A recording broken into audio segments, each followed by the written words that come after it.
আসসালামু আলাইকুম। সবাই কেমন আছো বলো? আশা করি ভালো আছো। তো আজকে আমি একদম সাদা নর্মাল তরকারি বানাবো। তো রোগীদের জন্য খুবই উপকার সেই তরকারিটা আমি বানাচ্ছি, তোমরা দেখতে থাকো। এখন আমি কড়াই সরষের তেল দিয়ে দিচ্ছি।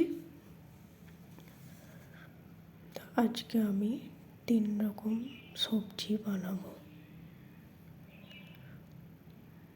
তো ডাঁটা নিয়েছি, আর নিয়েছি পটল, ঝিঙে আর আলু।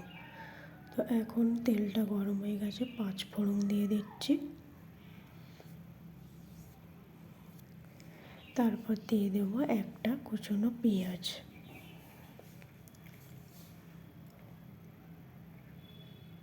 দিয়ে ভালোভাবে পেঁয়াজটাকে লাল করে নিতে হবে।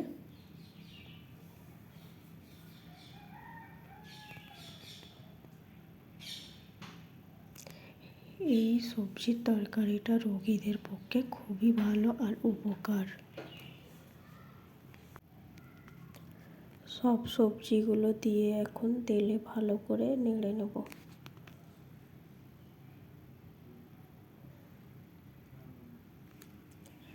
এই সবজি রান্নাটা যারা খাবে, অসুস্থ রোগী সুস্থ হয়ে যাবে। আর সবাই ভিডিও স্কিপ না করে ফুল ভিডিও ওয়াচ করে দিও। আর সবাই এইভাবেই পাশে থেকো। সবাইকে অনেক অনেক ভালোবাসা। আমার ভিডিও যদি ভালো লাগে তাহলে চ্যানেলটি সাবস্ক্রাইব করে ভালো থেকো। এখন দিয়ে দিচ্ছি 1 চামচ নুন, 1 চামচ জিরার গুঁড়া, তারপর দিয়ে দিচ্ছি গোলমরিচ গুঁড়া। আমি এখানে কোনো মশলা ইউজ করব না, হলুদ বা লঙ্কার গুঁড়ো, শুধু নুন আর গোলমরিচ গুঁড়া আর জিরা দিয়ে আমি রান্নাটা করব।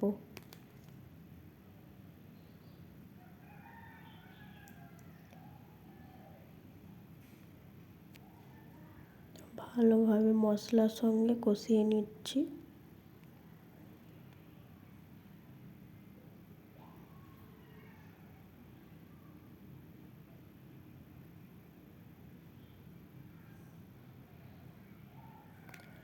এখন ঢাকনা দিয়ে 5 মিনিটের মতো, মানে ঝিঙের যে জলটা আছে জলটা বেরিয়ে পড়বে। তারপর আমি ঢাকনা খুলে দেখছি, দেখো কতটা জল বেরিয়েছে। এই জলেতেই অর্ধেক সবজি সিদ্ধ হয়ে যায়।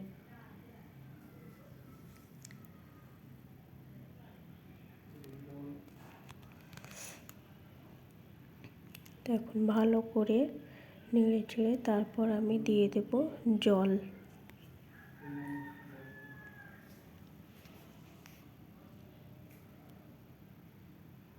আমি জলটা একটু বেশিই দেবো, ঝোল ঝোল রাখবো, তাই জন্য একটু জলটা বেশি দিচ্ছি। তোমরা এইভাবেই বাড়িতে প্লিজ ট্রাই করতে পারো। সবাই রোগীদের জন্য খুবই উপকার। তো এই সবজিটা বানিয়ে খাইয়ে দেখবে, খুবই উপকার হবে। এখন দিয়ে দেবো 3টে কাঁচা লঙ্কা ভেঙে আমি দিয়ে দিচ্ছি।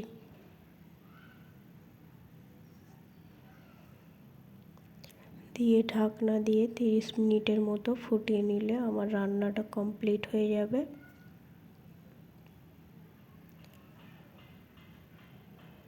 বলতে মনে তারপর দিয়ে দেবো একটা টমেটো কুচি। টমেটোটা দিলে হালকা খাট্টা ভাবটা থাকবে, খেতেও টেস্টি হবে।